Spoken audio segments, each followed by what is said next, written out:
the City of Angels is black and gold. You are listening to the Heart of LAFC podcast. And now, Joseph Zacher.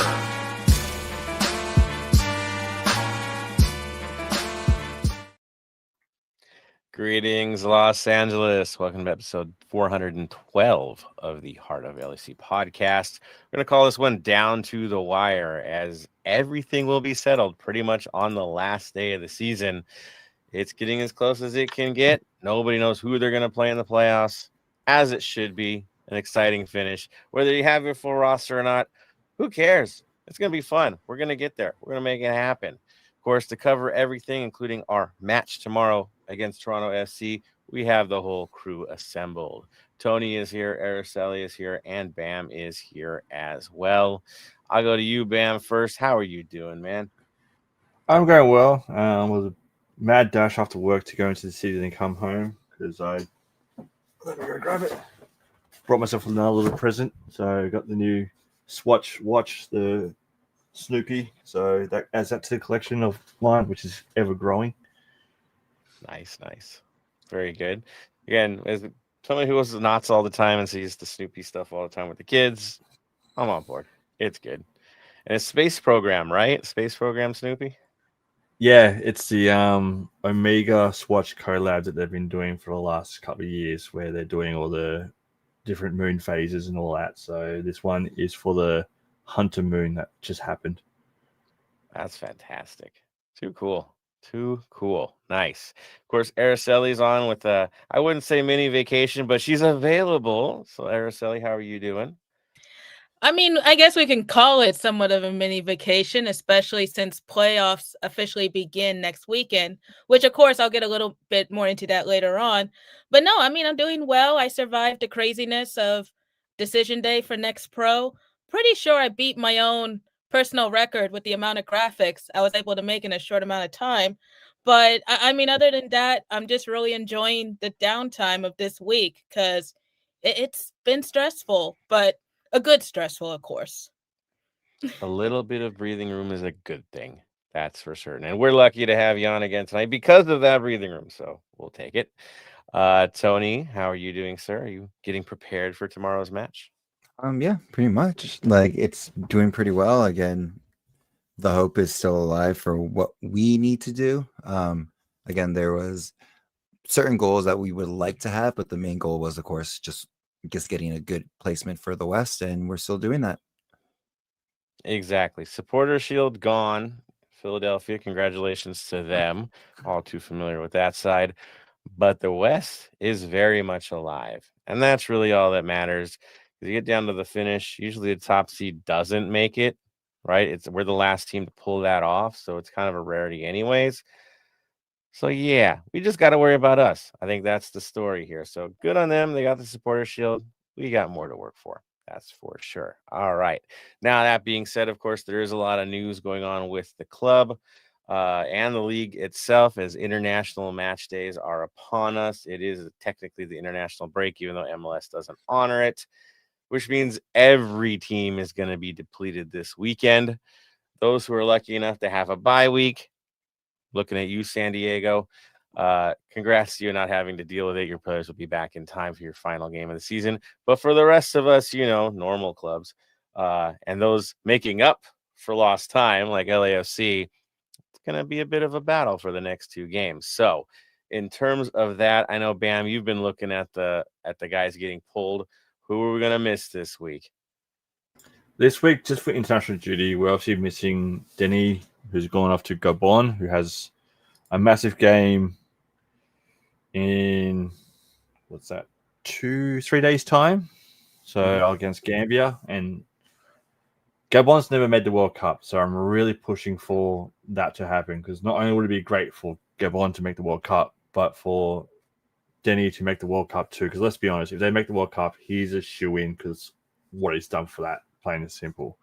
And we also have South Korea that's got a couple of friendlies going on. So they got friendlies against Brazil. I know Brazil for sure. Mm-hmm. Yeah. And they also have another friendly against Paraguay. So Brazil will be Thursday, your time, Friday for me. It's 10 p.m. Friday night for me, so that should make it, what's that, 5.5 hours from now. So what's that, 4 a.m. for you? Okay. Yeah. The middle of the night or early morning. After that, we have Nathan Ordaz off to El Salvador. Mm-hmm.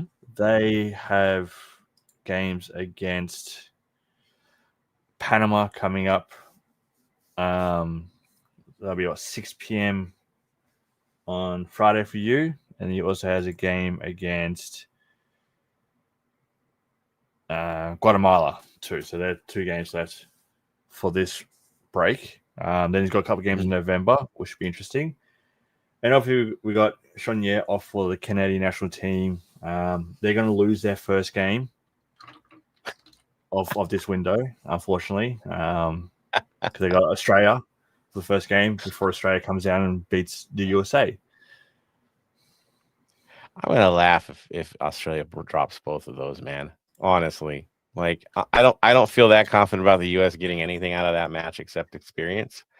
But overconfidence is your downfall, sir. I'll just 100%. But against Canada, I think it's going to be a fun game because I agree. Hopefully, both teams already qualified. They do experiment a little bit, but also have a fairly strong team out there. Agreed, and it should be pretty physical. They both play that style, so expect the up-tempo game, and it'll be exciting for sure. You know how Jesse Marsh is and how he approaches the game, and I'm sure Australia is going to share that as well. So a great experience for both sides. Again, I expect good pace and a lot of fun. Don't miss it. Same with the U.S. match. When Australia plays the U.S., I expect a very good game. Australia's in form. They look the part. I think it's going to be a fun tournament for them. What do you think? Uh-oh. We lost him. There we are. It should be a fun game. The players that they've picked for these up to coming games, I like. Obviously, let me just bring it up because I'm pretty sure they selected former Bayern Munich player who currently plays in the championship. Where is it? No, I can't find it. Here we go. Making sure. Yep, they did pick Nisri Irakunda. So hopefully he gets some game time because he's going to tear it up. Yeah, he's good. He's really good. Again, I think Australia should be coming into the World Cup pretty confident, to be truthful about it. I know it's a long ways away still, but these are the games where you really find your roster and where it's going to be. And with that young player, knowing his future, if things all work out, he'll probably be in a Bayern kit at some point since he's still under the buyback, right? I mean, they basically have right of first refusal. So yeah, the sale of him was with a buyback clause where after seeing his 2 stunning free kicks, they'll be buying back very soon. Yeah, I don't doubt that. Again, big talent. There's a lot of it with Australia. Should be fun. Again, a couple good games to see, and if of those 3 teams, the most promising I think is Australia. We're looking at these tune-up matches. So also with the European players available and being in North America for travel being a little bit easier for Australia, getting these guys to come over. Yeah, good timeout. That's for sure. Of course, Mexico, it's coming up quick for them. And a certain San Diego player actually got called up, which is a little surprising. But yeah, that too.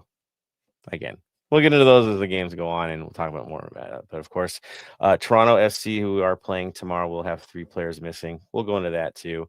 Again, everyone has been hit by this international break. Every team has guys missing. So it will make just a little more of an interesting wrinkle in the race to the end here. Now, talking about the boys, and the bigger news, of course, is our last match, right? Atlanta United came to town. We knew what they were trying to get back on track with. We know they're heading towards a rebuild or a revamp. So guys are playing for their jobs. It's a critical time for them. And they came out showing that, right? I mean, it was there. They came out highly defensive, looking for that odd counter to hit us. Frustrating for the guys, but yeah, we did prevail 1-0. Lineups a little different, but not too different. Of course, they show 5-3-2 or 3-4-3, depending on how the game was playing itself out. But basically, Lloris was in there, Segura, Tafari, Porteous, holding it down as the 3 center backs. Palencia and Hollingshead, yep, the classic 2.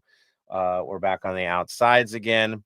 In the mid, you had Chouanier, Tillman, Delgado, even though Tillman was playing higher, is kind of like a wing at times in this setup.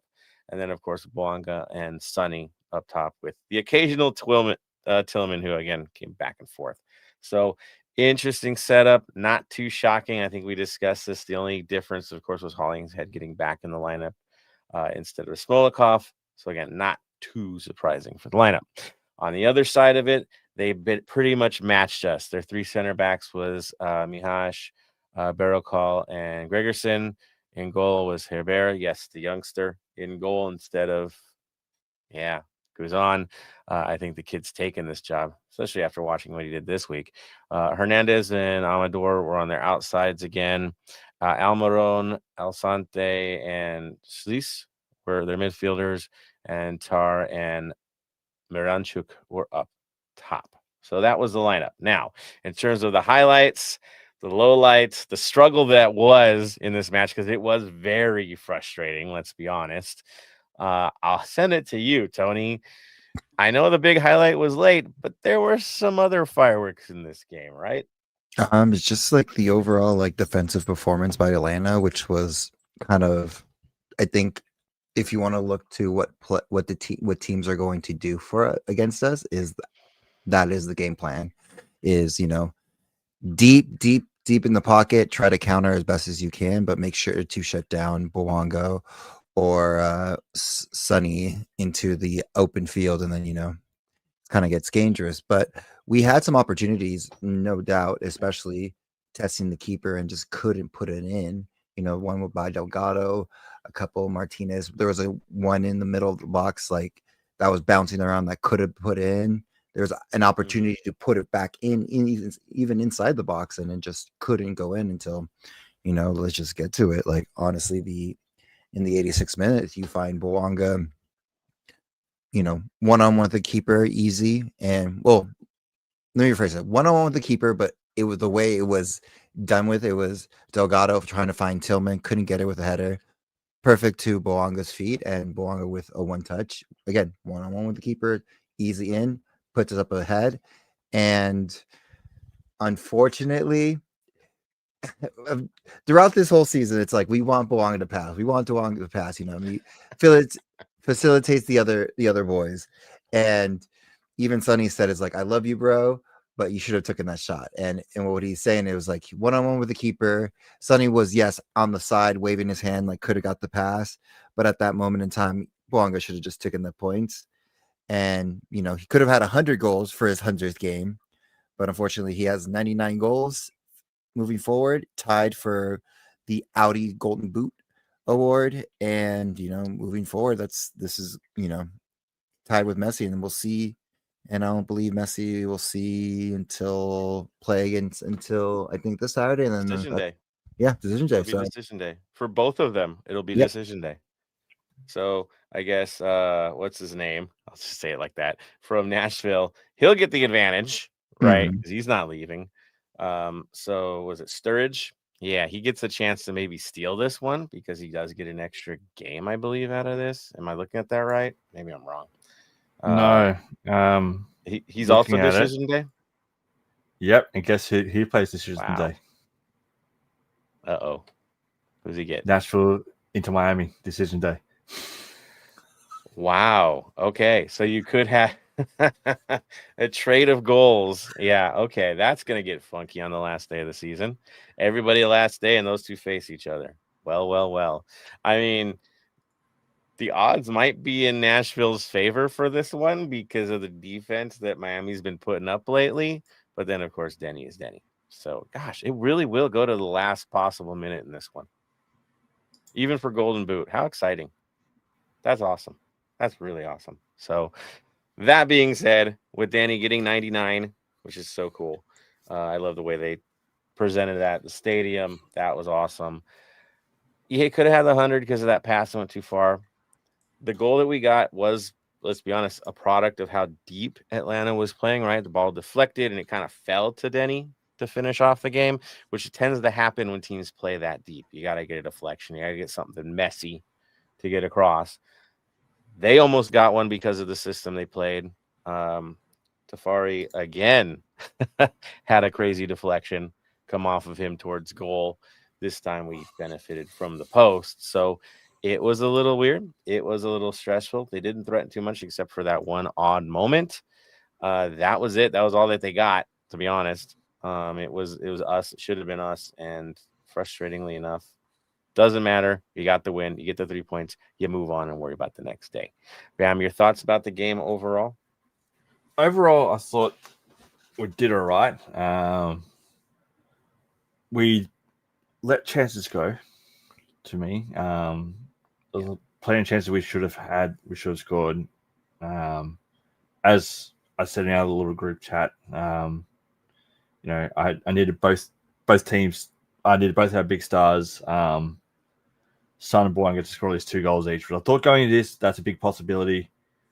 But, it is what it is. Getting the win's always good. It's what we like to do. It's what we like to see. And the chemistry between players for me was amazing. Mm-hmm. I was a little surprised with Tillman starting up top. That did throw me by a bit surprise. You got Ordaz, who was supposed to be fit. You got Martinez, who's supposed to be fit. So you chuck a midfielder up there instead. That did throw me a little bit. I think I'd do the communication between him and Sonny.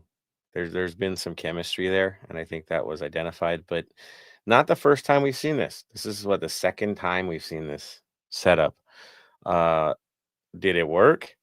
I would say that's debatable, for sure.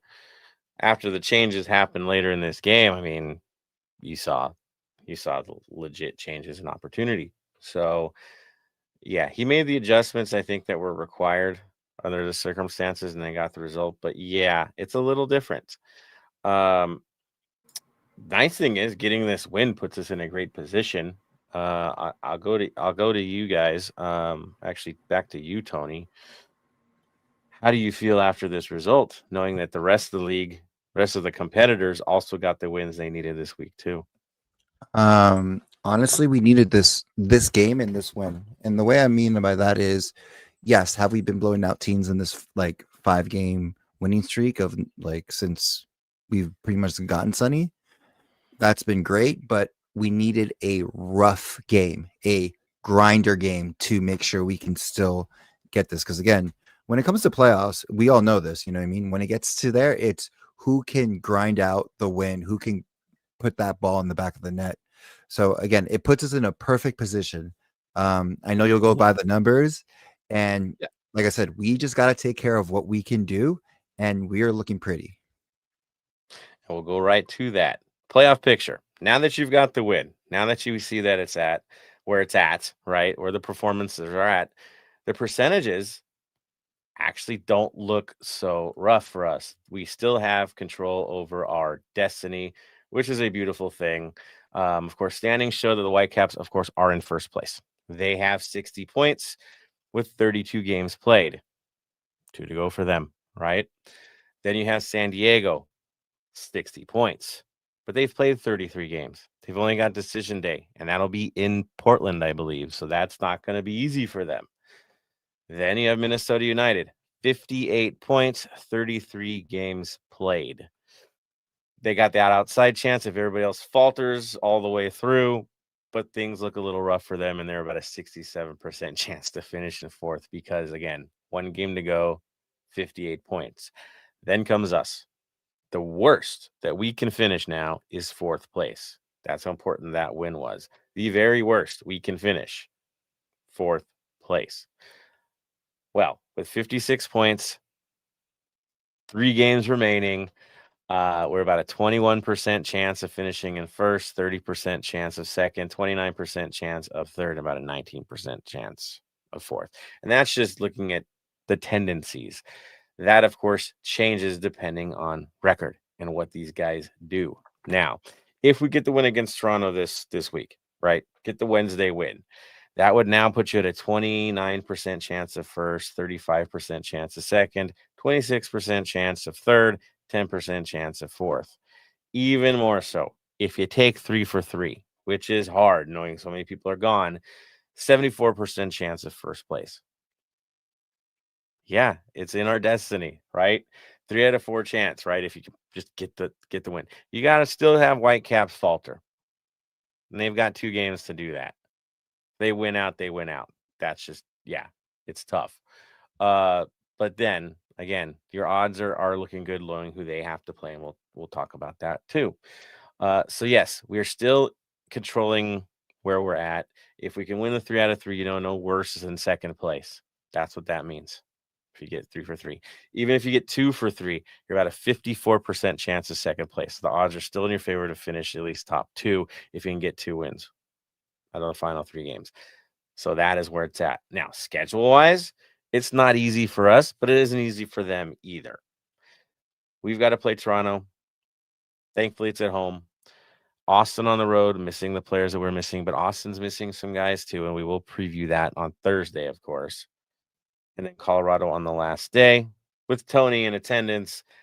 And again, they've got some guys that left. They'll be coming back for that game too, and it is never easy in Colorado, but that's the reality, right? It never was going to be easy.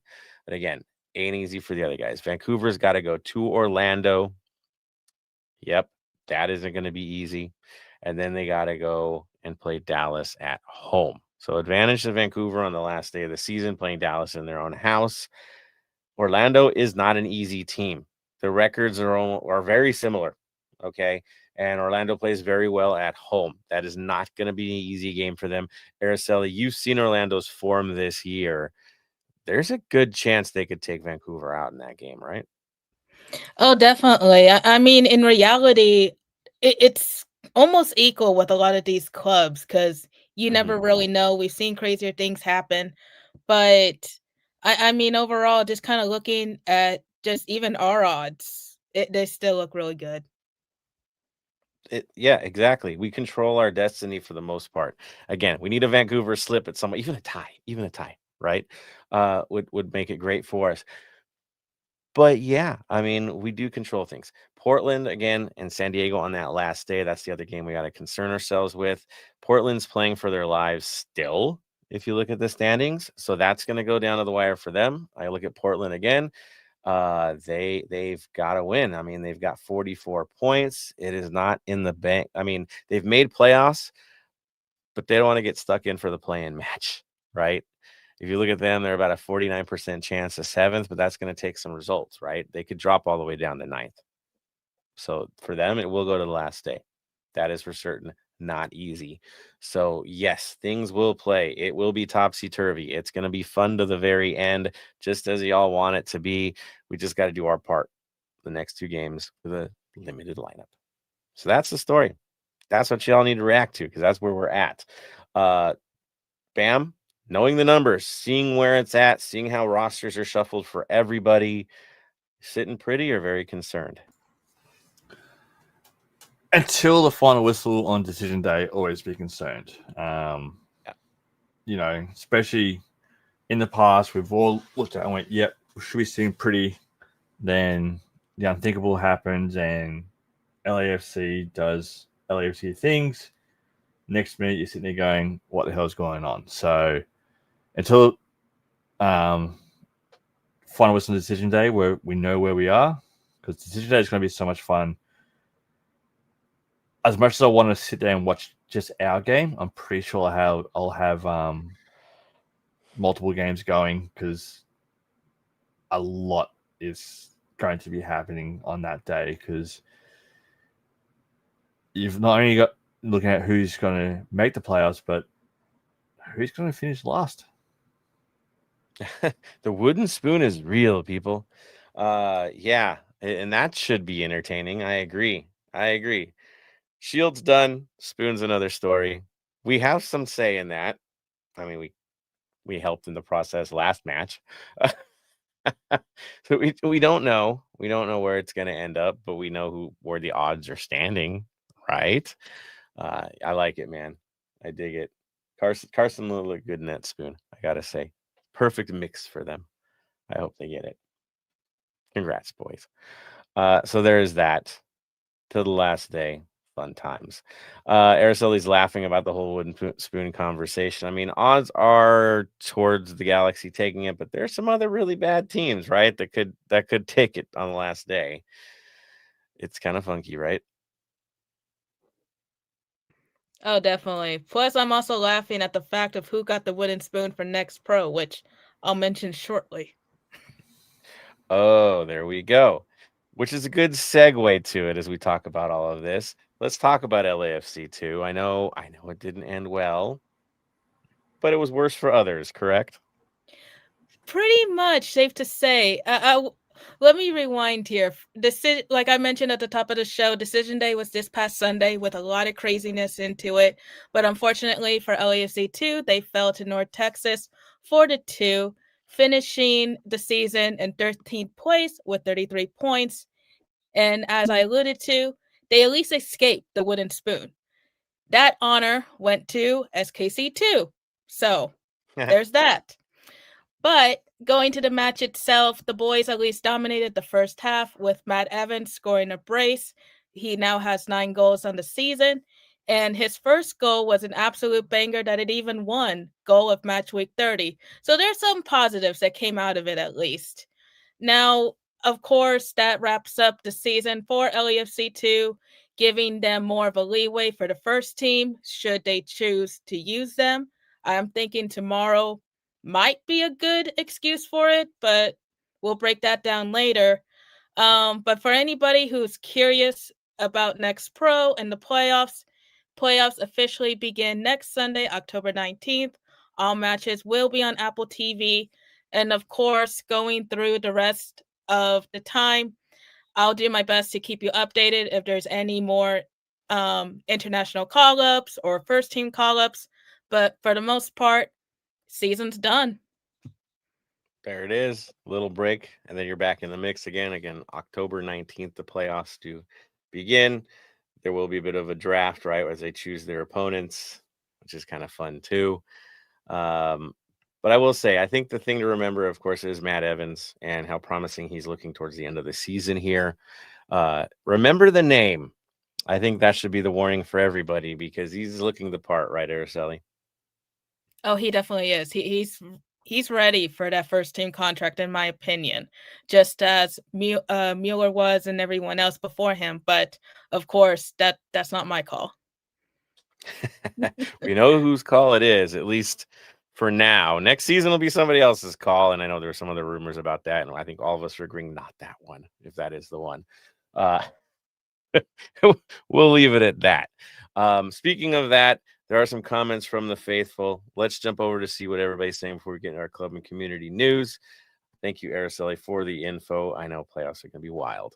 Let me see here. First up, of course, Dave Gomez. Hello, sir. We see you're on here as well. Love all that you say every week. He's asking about the attackers against Toronto. We've got some debate on who's going to get into it because there are some new faces in the squad actually this week that I believe are going to be eligible to play. Maybe I'm wrong, but they're showing up in pictures and training, so that could get interesting. So we'll get that in a few minutes for you. Marvin's on as well. He says, what do you guys think about the rumors that Tata Martino, and that's the rumor I was talking about, might be our new coach? Who do you guys think the new coach could be? Wilfred Nancy, maybe. I will say this: if Nancy is available, that would be freaking amazing, or an option for us. I really like him a lot. He outcoached us on numerous occasions. Legit, but I don't know, right? I don't think so. In terms of Tata, I mean, do we really want to go that way? I think I'll leave this one to Tony. Your thoughts on Tata Martino as an LAFC manager? I don't think. Again, I think it's just smoke. At the end of the day, it's a a card to pretty much use for maybe Tata to get the other team to sign them. Be like, hey, this team's actually interested in us because again, there's no reports of any talks with LAFC. If you read the article, like it just says, oh, LAFC may is interested, but there's no hard evidence. It's just rumor thrown in more. Yeah, it's silly season kind of stuff, right? And that's what we Mhm. should take from it. Yeah. And it could be an agent trying to increase someone's value too. So there goes that. Get used to it. When you have Sonny on the team and the smoke that this team's creating, rumors are gonna come around. So there it is. Dave says also the Atlanta keeper deserves props. Was it Hiver? Yeah, he was awesome. He did great. They have a good future in goal if they can hold on to him. That is for sure. Also, he says, he's asking Marvin, what do you think about the current staff promotion like Razov? I think I could throw my 2 cents into the Razov conversation. I'm actually for it. Those who know Razov and how much of a competitor he is and how he doesn't mince words might be refreshing for this side. So I would be fine with that. I would be perfectly fine with that. Look how things are moving now with the club. I'm good. Bam, your thoughts? I think it'll be good for promotion or something like that. He's been around the club for a while. He understands how it runs. He understands what the fans want and what the club wants to happen. Mm-hmm. I wouldn't be against it, but I think it will be a good little step up and see what he can do. Give him the next year, and then from there go, okay, yes, you're good enough to make the step up, or go, maybe not. And that way you've got that extra year to have a backup in case it doesn't go to plan. I might predict something even shorter than that. So, with the World Cup being in the States this summer, don't be surprised if whoever gets the job gets the interim tag. There's going to be a lot of available coaches after this summer. So, I would not be shocked if, yes, he gets the promotion, but that infamous interim tag shows up as coach for the first few months as an audition. If it works out, you run with it. If something else comes along, don't be surprised. This is LAFC after all. Tony, your thoughts? Interim tag, if anything. We're again, it's still quiet news, so we don't even know what's going on. So when it's quiet, it's usually something big. That is also the LAFC way. Araceli, your thoughts on the coaching situation? Oh, that's a tough one because I mean, at the end of the day, it's just rumors. Unfortunately, I mean, let's put it this way: as long as it's not Vermees, I'm happy with that. I mean, retirement should be in his future, I think.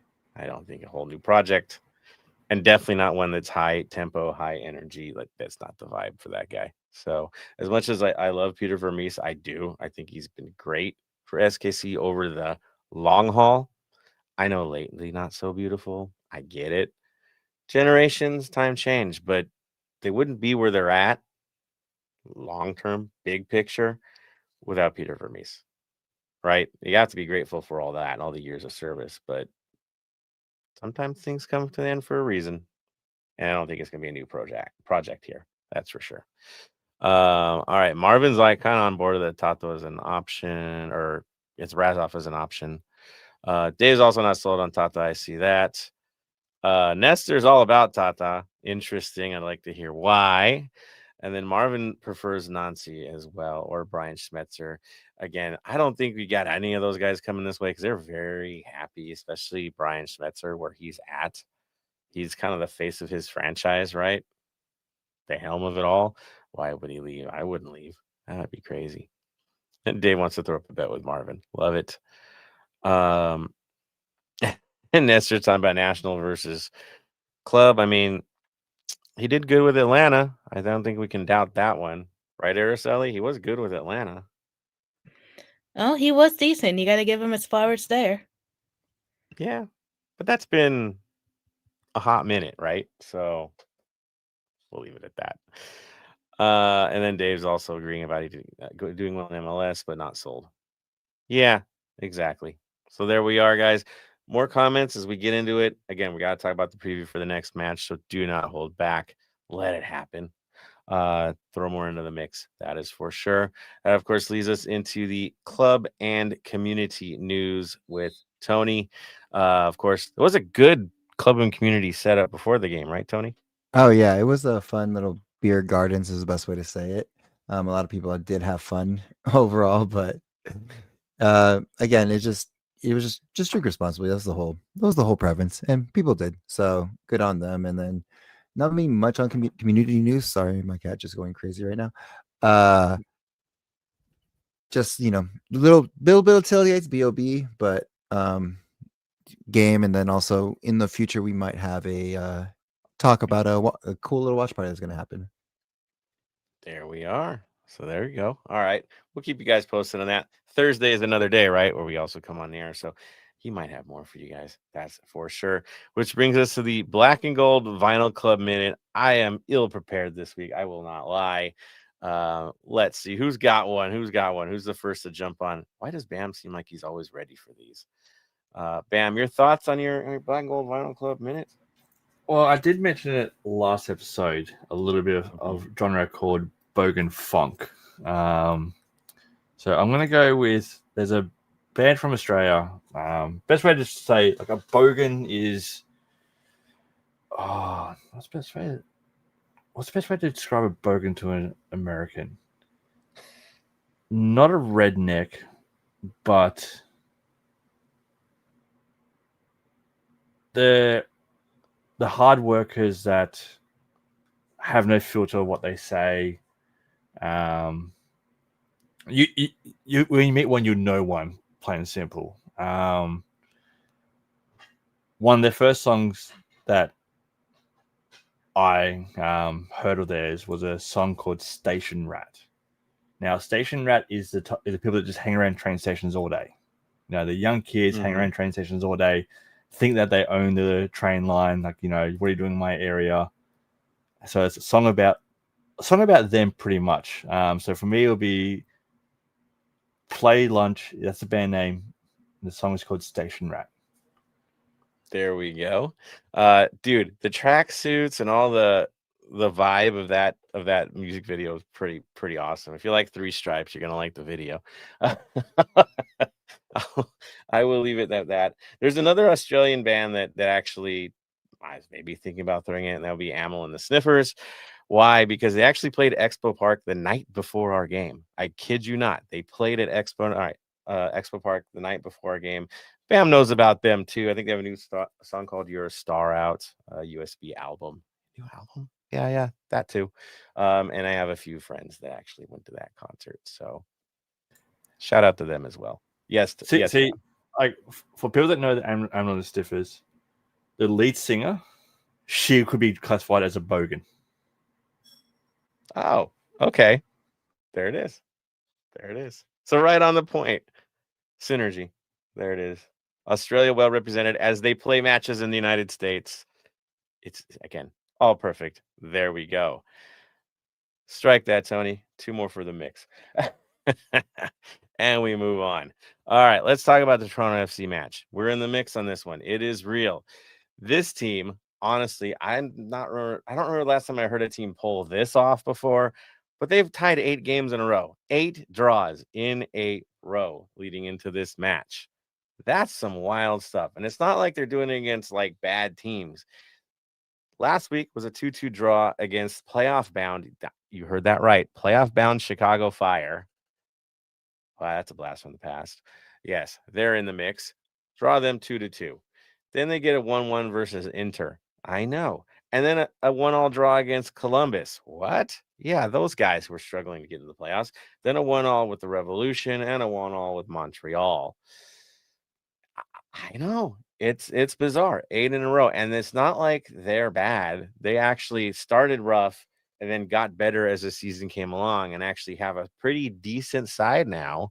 Very competitive, obviously, but just the results haven't gone their way this year. I think that's the easiest way to say it is just, again, the rough start really messed things up for them. And then even when it looked like they were playing decent, it just doesn't get across the line. They don't get the 3 points required. And so they're going to watch from the outside this year yet again. But honestly, there's some promising players on the side. If you watched the game against the Fire, it was very eventful. There were penalties. There was an overturned penalty call. Very, very eventful. They could have done something in this match. It just didn't work out. It's a little bit interesting. That is for sure. Bam, you've been watching some of their matches. Your thoughts on Toronto going into this? With Toronto going this, a lot of you look at their season as a whole. They've had 14 draws across this season.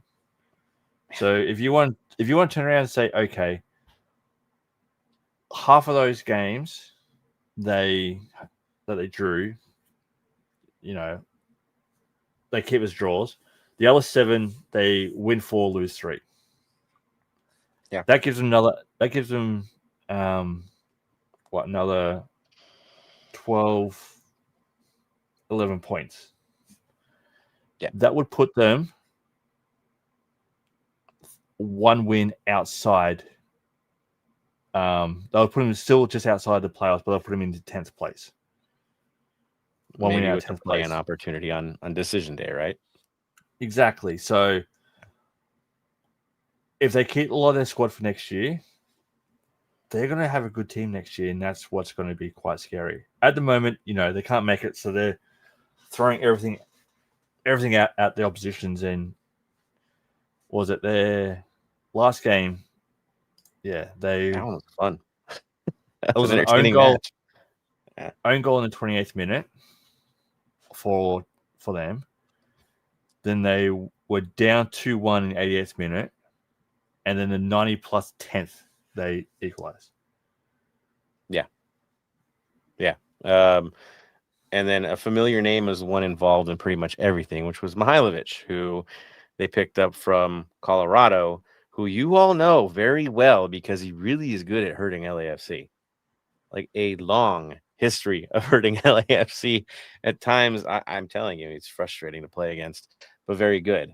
And amazingly enough, not called up for this break. So we will deal with him. Of course, there's another familiar face on this side, right, Bam, that we know very well and we love, to be honest. That would be Sifu. Yes, Sifu is playing for Toronto FC now. If you didn't know, you now do. He has been looking good, too. Him and Mihailovic, they link up a lot in the setup, and he plays outside mid for the most part, gets around defenders, creates problems for a lot of people. He's looking like vintage Sifu, to be honest, lately, so not an easy one to deal with. Outside of that, of course, they have Corbinu with 6 goals. There's Benedeschi that I see with 4, Osorio with 3, Kerr with 3. It kind of just spreads down the line and gets down to about the 14th guy that's gotten a goal so far this year. Assists as well spread about. I think there's 14 on the list. Nobody really dominating, though. That is true. Now, lineup-wise, I'd say, this is what we're dealing with. But again, they're missing 3 players this week, all starters. Derek Etienne Jr., who plays up top for them, out. Richie Larea, which plays as an outside back on either side. He switches around depending on the opponent. So out of the wing back at times, more of just outside defender. He's out. And then Jonathan Osorio, the other outside midfielder on the other side of Cifuentes, he's going to be out as well, which really does hurt their lineup and their prospects for this match. Ours hurt a little bit more, but again, they're not as deep as we are as a lineup. So that might be an effect. Now, looking how they've fielded, it looks like it's always going to be 4 in the back, a 4 mix in the midfield. Sometimes there's a 4-3-2-1 setup. Sometimes they've played a 4-1-2-1-2. Yeah. So what does that mean? 2 up top tends to be the norm for them, but it will be tough because Etienne's out of the lineup. So it makes some striker situations a little different for them. I think Stefanovic is an option. But what we do know is Mihailovic is the engine in the midfield. He'll be their playmaker. He is a natural number 10 for them. Kerr will probably be up top, I'd figure. Cifuentes will start. Who's filling in for Osorio? That's a harder question.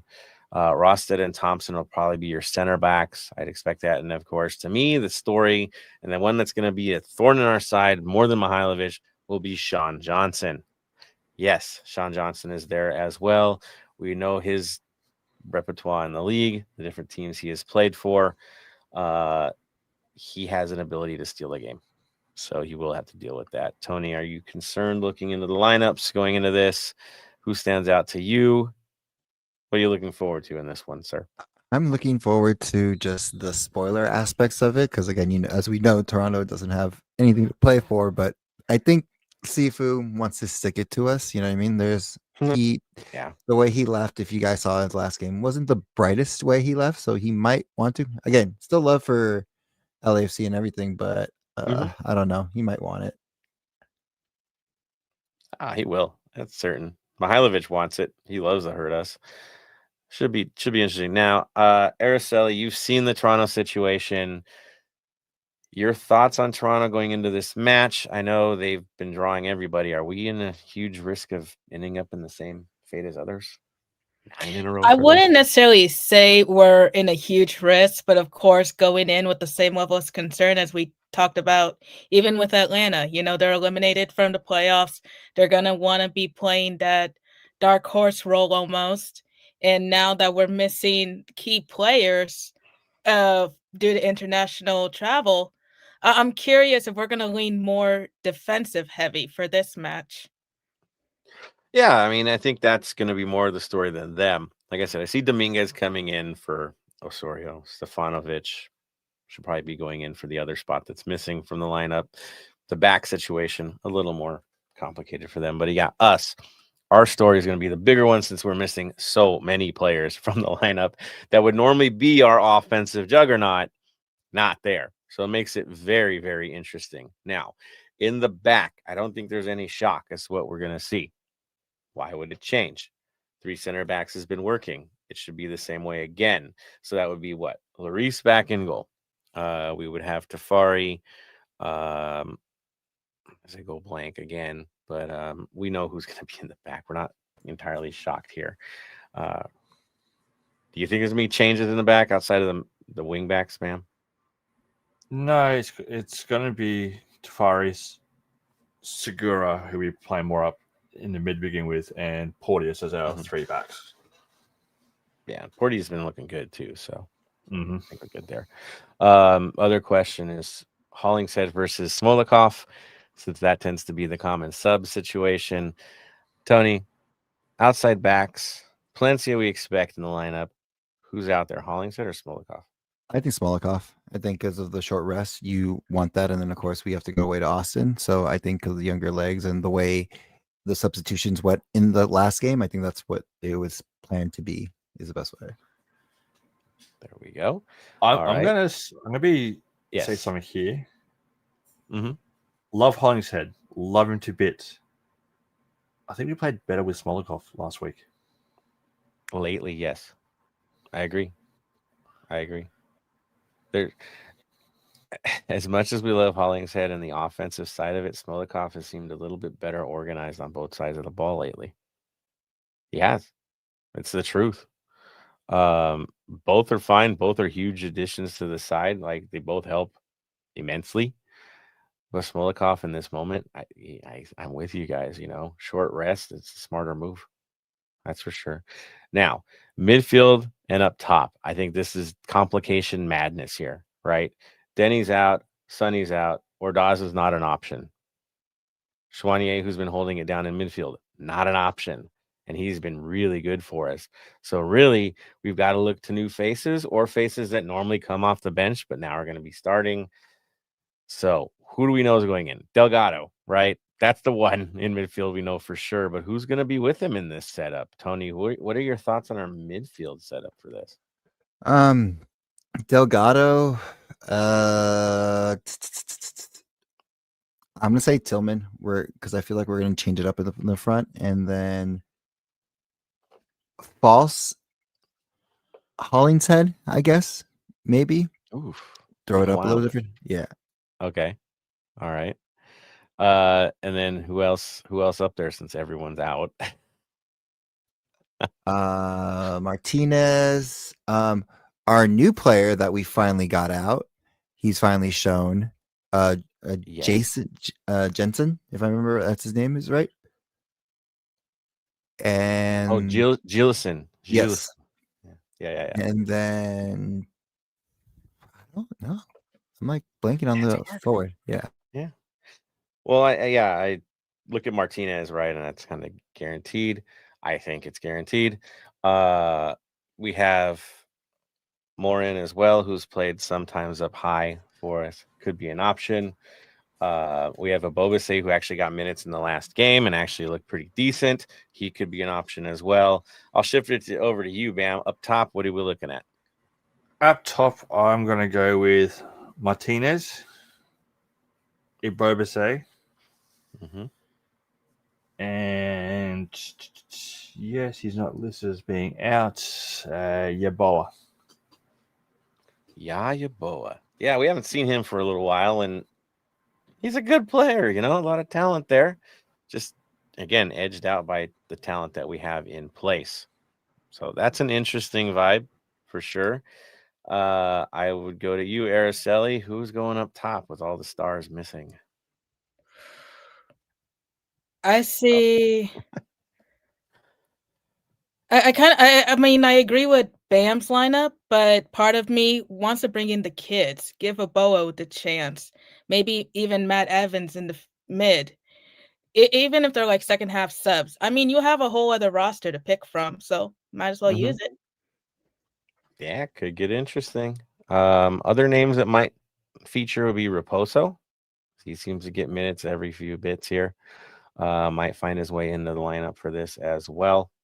I think for me, my top line would be Bobase as your target man, Martinez, and then I'm going with Morin because really he has looked decent when we play him high. And at least to get some crosses in, good service. I would throw Tillman in the mix as well as a midfield option this time next to Delgado, and they could trade off with Morin if he needs to. And then we know who's coming around the sides. So my thoughts on that. I think that's where we might go. Definitely share your comments as well to see where you guys are at on this. But yes, it's going to be a bit of a modified lineup. Who knows? Maybe it's only 2 up top this time. Could be the case to keep things a little more solidified, especially with Mihailovic and needing to contain Mihailovic because he will be trouble for us. That's sure. Do we go an old school? Do we go old school 4-4-2? You know me, I'm a traditionalist. I would not say no to that. But it ain't happening. We do 2 things. We play a 4-3-3, and then we play the 3 center back and 3-4-3, 5-2-2. Yeah, we get funky with it. But I would say it's going to look like a 3-4-3 on paper, if that's the case on paper. But we all know what happens once we take the field. So, yeah. I see one comment. Let's see where we're at on this one. Who's in there? Oh, Marvin. He says, do you think we can win MLS Cup this year with the squad we got? That's a good transition after a little bit of a complicated lineup talk. I'll throw it out there. Yes, I do think we could win MLS Cup. But here's the caveat. We need to finish well towards the end here. We need to have a good seating and a lot of home games to get there. Going on the road, finishing 4th place, that ain't pretty for us, right? That ain't good. Will it be tough? Of course, it's MLS Cup. It's a long playoff all the way to December, so a lot can happen. But I think we've got the skills. We've got the talent, that's for sure. Araceli, your thoughts looking around the league? How are we looking right now? I mean, I don't want to jinx anything, but looking at the odds, I think LAFC does have a very decent shot. And like you said, it really comes down to how they finish in its standings and if they're able to keep that momentum up, especially through the playoffs, because it is a lengthy playoff. In the conference final, whoever the home team is has a massive, massive opportunity. So it's really hard. Who hosts it, right? What if we get stuck going to San Diego or even worse, Seattle? Or in Vancouver, right? Never an easy situation. So you want to make sure that you fight your way to the home field. Tony, how do you feel about the team at this point? And do you think we have a legit contender? Yeah, I think we do. Like the way we've been playing, the way the just the just the vibes and like the aura around the team is just more fun times and like meshing well. So I don't see us not saying necessarily dropping points or whatever, but like I see us probably making it to the finals. Definitely an option. Legit option. So, Bam, I'll go to you too, man. Your thoughts? Sorry, I got a little bit distracted there. For the cup this year, I think we do have the squad as long as no one gets injured. You know, Yeah. we have another serious injury, whether it is to say Tillman, number 8, or someone like that, that will hurt us a lot more. As long as no one gets injured this couple of games on the international break and all that, I think we are with a serious chance of going all the way. I think it's at the stage where we want revenge in Seattle, we want revenge in San Diego, and to be that team that will just go to San Diego and take over how we should have taken over earlier in this year, I think we can do it. But staying healthy is the main thing. That's the key, right? We have the dynamic duo. If we can't keep the dynamic duo all the way through, tough odds. But if we can keep them together, add in some of these new faces that are really featuring, like Chouanier and others, and then new faces that haven't faced a game yet, who are looking really talented. I think the depth is there. That's for sure. We got a chance. Now, Marvin also mentioned Jailson as being a possibility to play tomorrow. You know, social media is showing him actually training with the side. So that is a midfield option tomorrow, I think. Maybe if they're showing him on the field. The other name that is taking selfies in Southern California, of course, would be Alexandru Baluta. If he's available, maybe he features tomorrow too. I know we haven't talked much about him, but he is around, guys. Right? These are two new faces that haven't even got to the field yet. And so maybe this is the day we see them. Yeah. And they have some pedigree. So fun times to be LAFC. A lot of mysteries. That's for sure. All right. Thank you, Marvin, for those comments. Dig it. I do. Keep it up, everybody. We love when you guys comment. Throw down your opinions out there. There are no wrong opinions, right? Just poor arguments. So keep those arguments going for sure. And on that note, you know what we do, right? We close this bad boy out. Final thoughts from the crew. I'm going to mix this one up. Tony, your final thoughts. Final thought is pretty much it's just go out there, final regular season game. I know there's not going to be that many people. It's a Wednesday. It's of course hard to get out there, but for those who show up, let's give the boys the most we can to keep pushing them there and show that we're there with them the whole time. There it is. Bam. Again, I agree with Tony there. You know, if you can make it out, get out there. Final home game of the season, of the regular season. There will be games later on that's going to cost a bit more. Just again, it is a work night, so be safe. Don't drink too much. Don't party too hard. With a lot of people not being able to make it, could be the perfect time to bring your work colleagues along. Say, hey, I'm going to the game. You want to come with me? Let's get a ticket for yourself. That way, you never know what they're going through. This is one way that a conversation can start. And as I always say, mental health matters. Conversations can change and save a life. There are services out there to use them. LA County Department of Mental Health is there for you. You can call them on 800-854-7771 or call, text, and chat with 988 from your phone. It's there. Use it. And just look after yourself. That is key. Agreed. Look out for each other. Look out for yourself. stay in contact with everybody. That's essential, right? Dialogue is an important thing in this world. So talk, communicate, look out for each other. Critical. Thank you, Bam.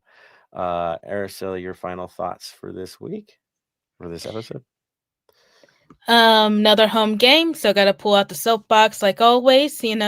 Be safe, look out for each other. Don't be stupid. Always have a plan B, whether that's an Uber, a friend, or whichever. Obviously, it's gonna be an interesting match, regardless if you're able to go or just watching at home. And like we've been saying this entire time, we're getting closer and closer to the playoff season, which is crazy to think about, that we're already at the end of the year to begin with. But other than that, just stay safe out there, honestly. There it is. Thank you for that, Araceli. Agreed, and I'll give my final thoughts. Shout out to everybody who came out to the last game. Energy was proper. It looked good. Even with the partying going on, y'all showed up on game day, and that's how it should be. We need that energy this week. This might be the most important game of the season. I know you're like, what? A depleted side on a Wednesday night and a makeup? Yeah, this is the seeding match. That's how important this one is. What happens against Austin later on, what happens on decision day, it all gets fouled up if we don't get the result this week on a Wednesday night. So if you can make it, get there. They need your energy, especially these boys, right? With a shuffled lineup, they need all the support they can get. So get out there and make some noise. I know I'll be there. I know Tony will be there. The rest of the crew will be there in spirit. You know that already. If they could get there, they would. But distance is rough on this one. But for the rest of you that can get there, we need you there. Let's make some noise. Let's make it crazy. And, of course, be safe at the end of the day. On that word, the final word. Tony? Stay golden, Los Angeles. Bam? Stay golden. Araceli? Stay golden. And from me to all of you, stay golden, Los Angeles.